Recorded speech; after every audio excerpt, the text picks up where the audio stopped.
लाह व लाभ में डूबे लोगों की ज़िंदगी में तब्दीली कैसे आई। रास्ते की मुश्किलात, अपनों की मुखालिफत और दोस्तों की बेरुखी के वाक़यात पर मुश्तमिल एक अनोखा प्रोग्राम, मेरी ज़िंदगी में दीन कैसे आया, how Deen came into my life.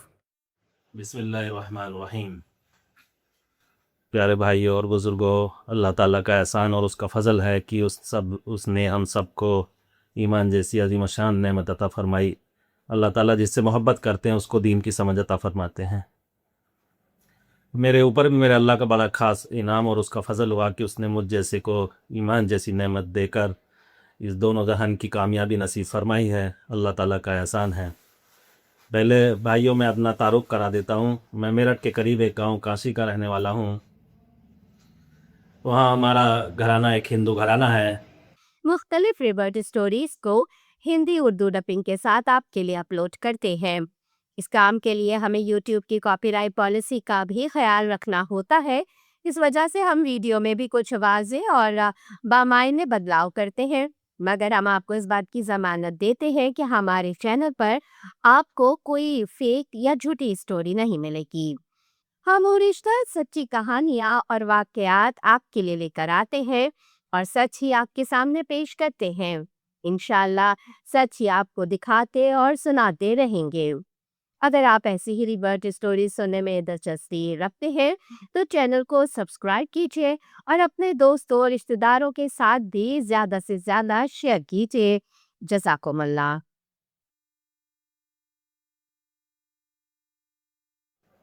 मेरे ऊपर भी मेरे अल्लाह का बड़ा ख़ास इनाम और उसका फ़ज़ल हुआ कि उसने मुझ जैसे को ईमान जैसी नेमत देकर इस दोनों जहान की कामयाबी नसीब फ़रमाई है। अल्लाह ताला का एहसान है।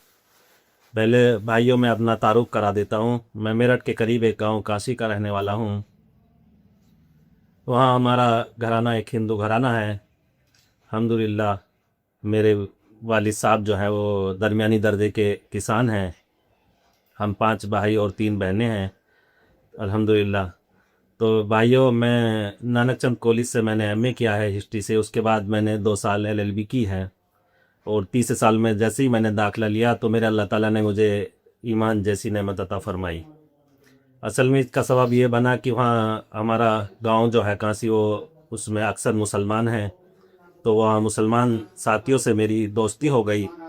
तो वो लोग मुझे जो है सुबह शाम समझाते थे कि देखो दुनिया को बनाने वाला चलाने वाला तो सिर्फ एक अल्लाह है, उसके अलावा कोई कायनात को बनाने चलाने वाला नहीं। लेकिन हम लोग तो जो है हिंदू फैमिली थी तो वो अपने अपने मज़ाहिब के फॉलो करते थे।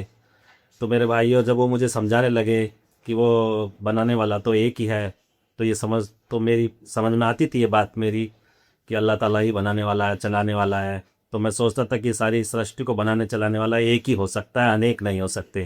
कि वो सूरज अपने वक्त पे निकल रहा है, चांद अपने वक्त पे निकल रहा है और सारी ये सृष्टि उस बनाने वाले के हिसाब से चल रही है, तो इसको चलाने वाले 10-5 नहीं हो सकते, एक हो सकता है। तो इसी दौरान कुछ साथियों ने और मजीद उनसे दोस्ती हो गई और दूसरे साथियों से जो मदरसे में पढ़ते थे हापुड़ में, उन्होंने मुझे समझाया कि ये एक अल्लाह बनाने वाला है, उसके अलावा कोई पूजा के लायक नहीं। ये आदमी अपने हाथों से बना लेता है मूर्ति, इसको बनाने वाले भी इंसान हैं, इसको बेचने वाले भी इंसान हैं, इसको पूजने वाले भी इंसान हैं और फूट जाए तो उठा के फेंकने वाले भी इंसान हैं, तो ये खुदा नहीं हो सकते। तो ये मेरी बात समझ में आने लगी धीरे धीरे और बात बढ़ती गई। मैं और कोशिश करता रहा समझने की इस्लाम को। इसी दौरान और हमारे गांव के थे हाफिज़ साहब, हाफिज़ अबरार, वो रहते थे दुबई में। तो उन्होंने हज़रत से इस बात का तज़किरा किया कि वहाँ फुलत हमारे काशी में एक लड़का है जो इस तरह की बातें करता है। तो वो उसी दौरान हमारे गांव के मदरसे की बुनियाद रखी जानी थी, हज़रत वाला वहाँ तशरीफ़ ले गए। तो हाफिज़ साहब ने मेरी मुलाकात हज़रत से कराई अल्हम्दुलिल्लाह। तो हज़रत ने मुझे कलीमा शहादत पढ़ाया और कहा कि अब एक अल्लाह की इबादत करनी है, उसके अलावा कोई पूजा के लायक नहीं। उसी वक्त से मेरे दिल में ऐसा लगा कि कोई चीज़ निकल गई है और कोई चीज़ दाखिल हो गई। उसी वक्त से मैंने नमाज़ पढ़ना शुरू किया अल्हम्दुलिल्लाह। धीरे धीरे इस्लाम को सीखना शुरू किया। धीरे धीरे ये बात बढ़ती गई और हमारे घर ख़ानदान में ये बात फैलने लगी कि ये वो लड़का मुसलमान बन गया है। तो हमारे पिताजी कहते थे कि वो अभी ऐसा कुछ नहीं है, वो तो मुसलमान लड़कों से दोस्ती है, तो वो इसलिए वो रहता है उनके साथ। तो मैं धीरे धीरे मस्जिदों में नमाज़ पढ़ता था। तो ये घर और ख़ानदान वाले चेक करने लगे, मस्जिदों पे पहरा लगा दिया कि कहाँ मस्जिद में नमाज़ पढ़ता है। तो एक दिन ऐसा हुआ कि वो हमारे पिताजी ने मुझे देख लिया मस्जिद से निकलते हुए, वो घर ले गए और बहुत समझाया कि मुसलमान ऐसे होते हैं, ऐसे होते हैं, तुम कहाँ इन चक्कर में पड़ रहे हो। तो फिर मैं डरने लगा कि कहीं ऐसा ना हो कि मेरे मुसलमान बनने की वजह से गांव वालों पे किसी तरह की परेशानी आए। तो मैं एक दिन जो है मेरठ जाके कचहरी में मैंने अपना एफिडेविट बनवाया इस्लाम कबूल करने का, और फिर और हिम्मत हो गई कि अब कुछ नहीं बिगड़ सकता, क्योंकि अब मैंने सर्टिफिकेट बनवा लिया है। तो फिर धीरे धीरे और बात बढ़ गई, वो पूरे इलाके में ये बात फैल गई कि वो लड़का जो है मुसलमान हो गया है। तो अल्हम्दुलिल्लाह एक दिन मैंने मौका लगा के, मेरे साथियों ने मुझे मशवरा दिया कि तुम मरकज़ चले जाओ निज़ामुद्दीन। तो मैं निज़ामुद्दीन चला गया, वहाँ से मैं चिल्ले की जमात में गया, और जैसे ही मैं वापस आया चिल्ले की जमात से तो गांव में एक हंगामा बरपा हो गया। तो वो फसाद की शक्ल इख्तियार कर ली गांव में। तो वो पुलिस से जो है, पुलिस थानेदार मुझे वहाँ से लेके आ गए थाने में, और बहुत सारी बातचीत करने के बाद उन्होंने कहा कि तुम अब अपने घर में नहीं रहोगे, कोई ऐसी जगह बताओ जहाँ तुम रह सको हिफाजत से, आपको खतरा ना हो। तो मैंने अपनी ज़िंदगी में पहली बार मरकज़ में इतने मुसलमान देखे थे। तो मैंने कहा कि अच्छा आप मुझे दिल्ली मरकज़ छोड़ाओ। तो जब वहाँ लेके गए लोग, तो उन्होंने कहा मरकज़ के ज़िम्मेदारों से कि ये आप लिख के दो कि ये लड़का हमारे पास है। तो उन्होंने कहा कि भाई लिख के तो नहीं देंगे, यहाँ इतने लोग आते किसकी ज़िम्मेदारी निभाएंगे।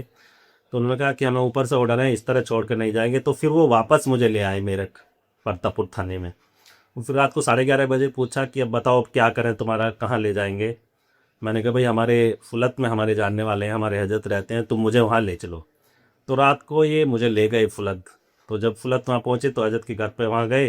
हजरत वहाँ तशरीफ़ नहीं रखते थे, अब्बा इलियास और दूसरे और साथी वहाँ थे। तो उन्होंने कहा, पुलिस वालों से पूछा कि क्या बात है, क्या हुआ। उन्होंने कहा कि ये लड़का मुसलमान हो गया है, इसको रखना है। तो उन्होंने कहा कि अच्छा छोड़ जाइए। तो वो छोड़ के चले आए। अल्हम्दुलिल्लाह 2003 के बाद से अल्हम्दुलिल्लाह मैं अब तक फुलत में हूँ। मेरा अल्लाह का एहसान और उसका फ़ज़ल है कि उसने मेरे हजरत वाला की ज्योतियों में मुझे ले जाके रखा है। ये मेरा अल्लाह का बड़ा एहसान है कि उसने मुझे जैसे ईमान देकर मुझे इज़्ज़त बख्शी है।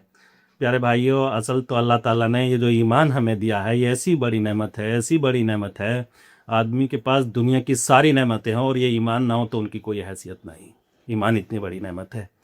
तो प्यारे भाइयों, उन ज़रा सी मैं तन्हाई में बैठ के सोचता हूँ कि अल्लाह पाक अगर ईमान ना देते तो आदमी कहाँ कहाँ अपने सब को झुकाता हुआ फिरता और दर दर की ठोकरें खाता फिरता। अल्लाह ने एक अल्लाह के सामने झुका के आदमी को इतनी इज्जत बख्शी है, इतनी इज्जत बख्शी है, दुनिया की तमाम नेमतें इसके सामने फेल हैं अगर ईमान उसके पास ना हो।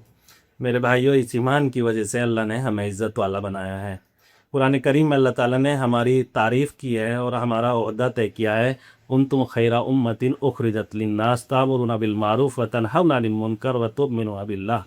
तुम सबसे बेहतर लोग हो, तुम बेहतरीन उम्मत हो। तुम्हें इसलिए बर्पा किया गया कि तुम लोगों को नफ़ा पहुँचाओगे, लोगों को भलाई का हुक्म करोगे, बुराई से रोकोगे और ख़ुद भी अल्लाह पे ईमान रखोगे। मेरे भाइयों, अगर हम ये काम ना करें तो हमारे से गिरा हुआ कोई नहीं दुनिया में। हमारी इज़्ज़त जो है सिर्फ इसी वजह से है।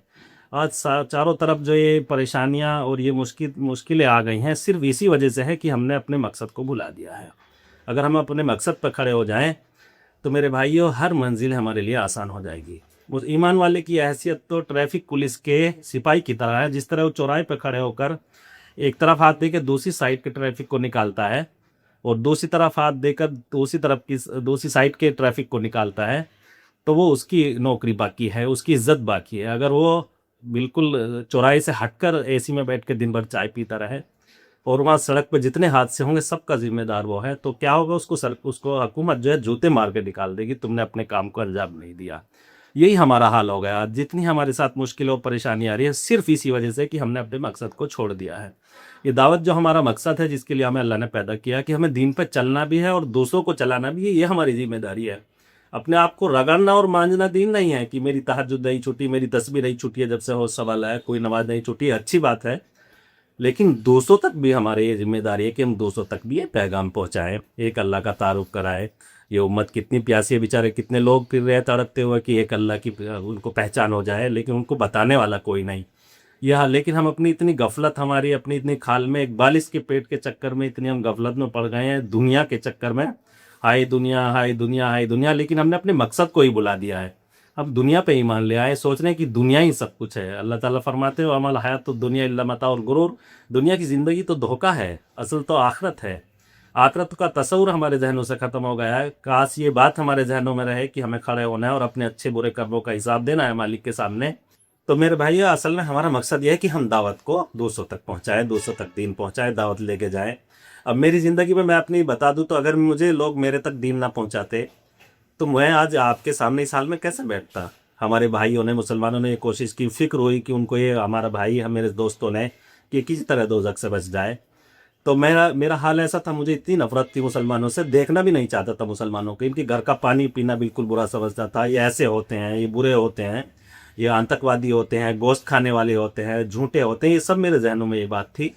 लेकिन जब करीब से आकर देखा इस्लाम को, देखा कि अच्छा ये तो ये इतना अच्छा मज़हब है, इतने अच्छे मज़हब को मानने वाले हैं। एक दो लोग बुरा हो सकता है, सब नहीं हो सकते, लेकिन ये हमें गलतफहमी तो जब ही दूर होंगी जब हम दूसरों करीब जाएंगे लोगों के, उनको अपने जो है उनकी बात सुनेंगे, उनको अपनी बात पहुंचाएंगे, तब ये जाके गलतफहमियां दूर होंगी।